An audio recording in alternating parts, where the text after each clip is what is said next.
Well, I spend these days, I mean, I talk about works of the imagination and reading literature, but my own professional work, I spend these days thinking about the Catholic Church, especially in the United States, and worrying about it a little bit, and trying to get my students to take it seriously.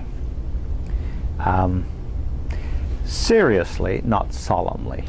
You know, teaching Catholic studies, which is mostly what I'm doing these days. I mean, I tell students and others that studying the Catholic Church can be sometimes infuriating, sometimes depressing, but never dull.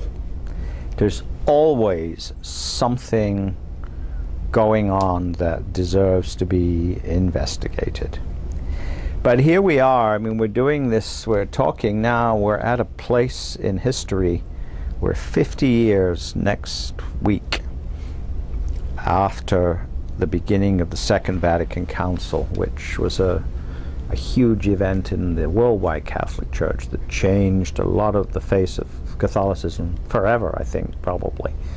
And there's no way, I mean, there's no way that I think I could ever say that there was ever anything more important to the shape of American Catholicism, or for that matter any other, but certainly to the shape of American Catholicism, than the events of the Second Vatican Council, although I could also talk for about 15 hours about how this is it's not a simple issue. There are many complexities and some ways in which it hasn't been successful or hasn't been allowed to be successful, and so on. But behind this very specific historical moment, you've got the general issue of a Catholic Church that you don't have to be a rocket scientist to know that it's having problems. At least it's having problems if what you see, and you'd be right to see this, is it's changing quite significantly as a cultural institution. A generation or two ago, it was a huge cultural institution in which being Catholic was not just about checking a box on a form or going to a church on a Sunday, but it permeated your whole life, probably a couple of generations back. And then that has slowly changed so that now Catholicism is it's still a very big church, although much smaller than it was, and it's now become something that is, for better or worse, irretrievably affected by American culture. So Catholicism is not something sort of standing as a rock here. A Catholic is now always an American Catholic, and Americans tend to be somewhat pragmatic, often relativistic, and a little bit resistant to being told what to do. So American Catholicism today is struggling with a very difficult issue, in my opinion. Behind all the stuff about, you know, declining numbers of clergy, churches being closed, not so many people going to church on a regular basis, and so on, all the original sort of markers of institutional health, today you've got, I think, this question.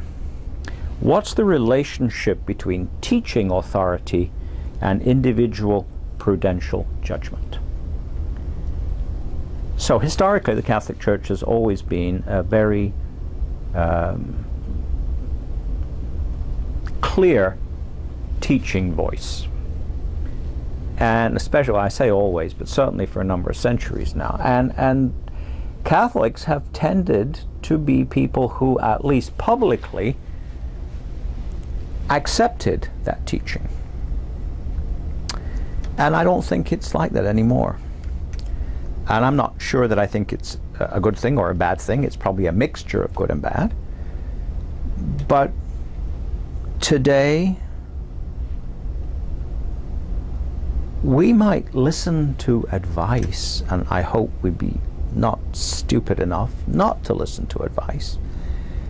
we might listen to advice, but we tend to make up our own minds.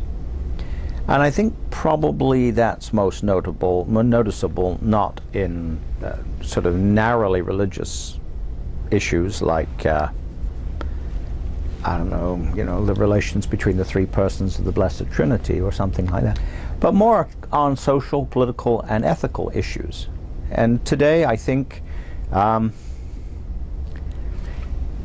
the church has lost control of how people take its teaching. And it hasn't figured out that the way forward is to train people in good judgment so that they make their own decisions. They're going to do that, whatever you say, but that they make their decisions wisely, and they make them freely, and they make them, and they use prudence. And I'm not so sure that the institutional teaching church is aware that that is what they should be doing.